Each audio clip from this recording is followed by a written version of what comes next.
To join workshops from the New York City Remote Learning Calendar, you need to be signed in with your @schools.nyc.gov account. I usually use an incognito window, and that's another video. I'm going to show you how to switch accounts. This does not always work, but let's give it a try. I am logged in to my @ps138m.org account. I can tell that because here's my picture. You might have letters here representing your name instead of a picture. Click on that. You may already have your schools.nyc.gov account showing. If so, just click on it. If that does not show, click on Add Another Account. Use another account. Put in your full New York City Department of Education email with @schools.nyc.gov. Click Next. You want to click it as a G Suite account. It is not a personal account. It is a G Suite account, an account owned by schools.nyc.gov.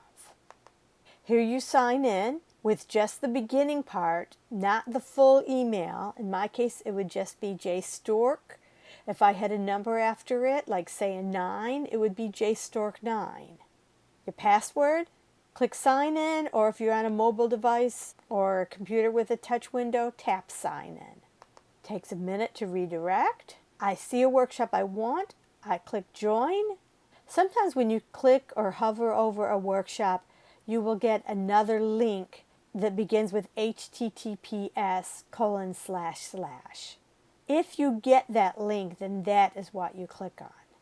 Otherwise, just click or tap on the workshop. Google Sign In says you're not logged in with your schools.nyc.gov account, even though I just logged in. So I'm going to Google Sign In. Loading your session, and it worked.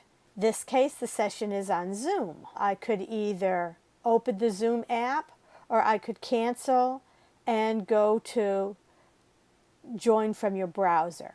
Depending on what they're using, Zoom, Teams, Meet, or something else, there might be a join from your browser, join from the web. It could say different things. Or if you have the app, you open in the app. I'm not going to join the meeting. I'm stopping here because I don't want to interfere with a meeting that is already in progress. When I tried this 5 minutes ago, I kept getting error messages. If you get those error messages, then you need to see the video or the directions for opening an incognito window. Thank you. Have a wonderful day. Bye-bye.